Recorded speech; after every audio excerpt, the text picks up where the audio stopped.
Hello, my name is Lanny Swanner. I want to welcome you to my final resting place. I'm not dying, but in a couple of weeks I'll turn 66. So this is going to be the last home I build. I bought a lot out here that's completely wooded, full of trees. You can't even walk through it, and I'll show you all that. What I'm going to have to do is first get an area cleared out. I don't want to lose all the trees, so I'm just going to clear out an area. It's a 1 acre lot. I'm going to clear out an area in the middle of the lot to build a house. And I'm going to have to do everything. There's power along the side of the road. I'm going to have to bring power to the lot. I'm going to have to put in a septic tank. I'm going to have to drill a well. And I'm going to have to do all that before I even start to build. And then I plan to do maybe a 20 by 25 foot workshop. It's really kind of a metal garage, but I don't plan to ever use it as a garage. It's just going to be a place for me to mess around in. And what I'll do is move into that. Once that's done, I'll move into that so I can work on the house myself. And the house is only going to be like 800 square foot with a bedroom, a master bath, and probably another room that could be used as a spare bedroom, but I'll use it as an office. And I'm going to try to do all that for $100,000. I know what you're thinking. Well, you could do it for a lot cheaper than that, and I could build a cabin with a composting toilet and then get some solar power and stuff like that, but that is not what I want to do. That's not how I want to live the rest of my life. Those composting toilets, they're fine. They really are. But to me, they remind me of kitty litter. And I don't want to use kitty litter for the rest of my life. I want to sit on my throne and do my business. And then, I want it to be comfortable. I don't want to live in a cabin. I want the house to be comfortable, small, but nice. So we'll see how it goes. It may work, it may not. And what I'll try to do is up in the corner of the video, whatever corner, keep a running total on everything it cost me. To begin with, this lot cost me $18,000, and I've spent another $900 getting a survey and a few other things. So I'm at right under $19,000 to begin with. I've contracted with someone to come clear the lot, and he's supposed to be here any day. And then we'll see how it goes. I've already made a lot of mistakes. I've already bought a drone that I've lost already. I'm going to make a lot of mistakes. I'm not a carpenter, but I've done some stuff, and I'll show you what I've done in the past. I'll show you that I've got little tiny skills. We'll see how it goes.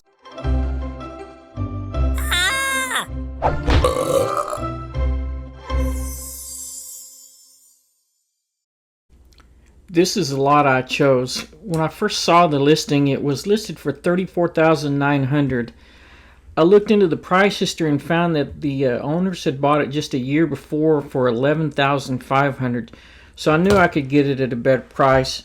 My sister Valerie was my real estate agent and called the listing agent and told her that I was going to put in a bid for $15,000. She then talked to her clients, and then they came back and said that they would not sell for under $18,000. I said okay, but they had to cover all the closing costs. My sister said that my closing costs would have been around $2,000, which would really make my offer $16,000. $1,000 over what I wanted to pay, but I really love this lot. When you stand in the middle of it, it feels like you're up in the mountains. It's just, here in Florida, it's just an odd feeling to be standing in the middle of Florida and feel like you're up in the mountains. It was just a wonderful feeling, and I knew I wanted that lot. This is some drone footage of the lot, and it's just kind of showing you over the top and around, and before the lot was ever touched by the excavators and clearing it out. And I'm going to try to find some really good elevator music for you to listen to. I also fly the drone into the very back. There's a maybe 40 foot by 40 foot open area, and it's really the only place on that lot you could actually walk into the lot.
And now, a word from our sponsor. Florida, yes, Florida. So many things to do in Florida, from the Kennedy Space Center to South Beach, and home of the Dolphins, Buccaneers, Jaguars, Marlins, and the Rays. So much to do and so little time. Visit Key West and all along the coast for some of the best fishing in the world. Come to Disney World and fulfill all your fantasies. The children will never forget it. I mentioned the Kennedy Space Center. The kids of all ages will cherish those memories. So come on down. Florida, your next home and probably your last home.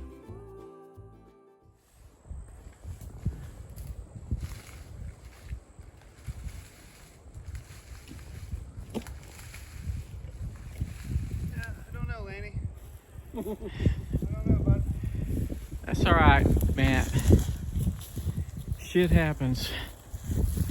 At least according to the Pope. That was my nephew Matt, my sister Valerie's son.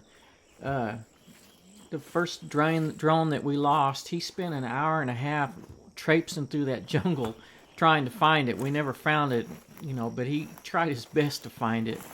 The guy you heard laugh is my brother Tom, and you'll meet Tom later. Matt is a real estate broker and has his own office called Shoreline Realty there in Daytona, and my sister is actually one of his agents. This next little bit is really just my cell phone, and I'm trying to walk through the lot and to give you an idea of what it was like trying to walk in that lot. There was probably at least 6 inches of dead pine needles and dead leaves on the ground, and it's like walking on sponge. It was almost slippery. Very hard to get through, a lot of vines, but for the next few minutes you'll hear it. It's like snap, crackle, and pop.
Sorry for adding those jungle noises in there. I just couldn't resist.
I've mentioned a couple times that I lost that first drone, and what you're looking at right now is some footage from that first drone. The only reason I have this footage is because you hook your phone up to the controller, and I accidentally hit the record on the phone, so this is what was recorded on the phone. And as you can tell, it was a cheaper drone. It was like $200, and it really was not very good. It had a 4K camera, but there was no gimbal to it, so it wasn't stabilized. And you can tell that it's just shaky. Every little bit of wind that hit it, it shook. And I would not have been able to use any of that footage. But I did from just looking at it, as bad as it is, I could tell that I liked the drone footage, and I wanted to get something better. And that's what I did. Not only was the camera cheaper and not as good, the Wi-Fi connection, it's controlled by the Wi-Fi connection between the controller and the drone. And those trees are 95 foot tall, and once it went over those trees and lost connection almost immediately, and when it lost connection, what it's supposed to do is return to home, and what it did was fly in right into the tree, and we could never find it. It was lost forever. So when I went looking for a new drone, I wanted something better, something that had a better Wi-Fi connection, and of course a gimbal on the camera. And what I found was the DJI Mini 2, and it was like $450. But I tell you what, you'll see in the footage that it's so much better. Ah, my best angle.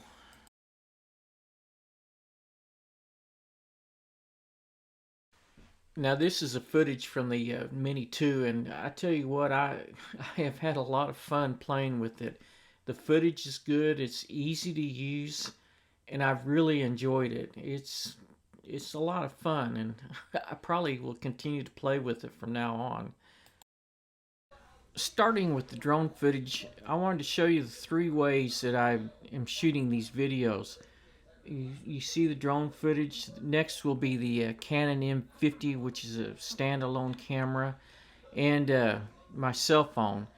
I just want, whenever you're looking at these videos in the future, you'll know exactly what I'm doing, and you can say, wow, I can't believe he did that good, or you can say, I can do that better. And you probably could.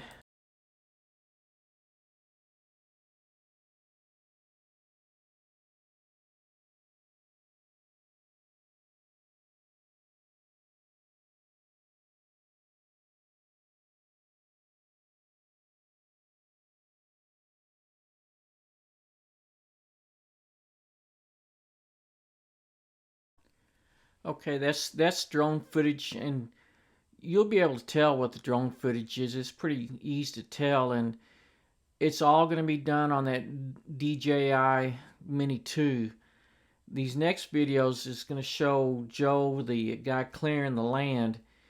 And anytime you find a shot that's just, they're stable there, I'm using a Canon M50 up on a tripod with an ND filter. It's very bright. And if you don't have that ND filter, it just whites out the whole scene. So anything that just sits there stable and you're watching, that's done with that Canon M50 on a tripod.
And the last way I'm going to shoot this video is to put my iPhone on a gimbal, a small little handheld gimbal. That way I can record and walk around and it's not too shaky or too messed up. And this is really the iPhone SE, which is not the expensive one. It just amazes me that the video quality is so good on it. And it seems to work out well.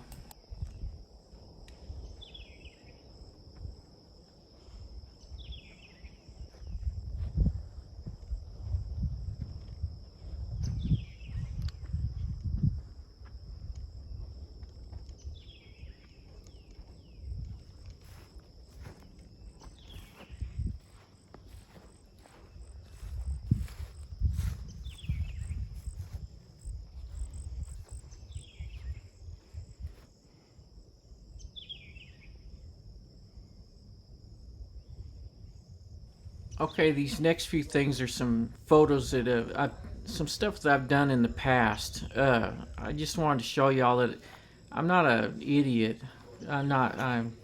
Consensus is that I am an idiot, but not a total idiot. For over a decade, I owned some frozen yogurt shops in Lubbock, Texas. And this first photograph is a building I built to put out in Levelland, Texas, as a little satellite. And my mom, who was a draftsman and a house designer, helped me design it. And then my brother Tom, who was in the computer department at Texas A&M, took 2 weeks off vacation and came up and helped me build it.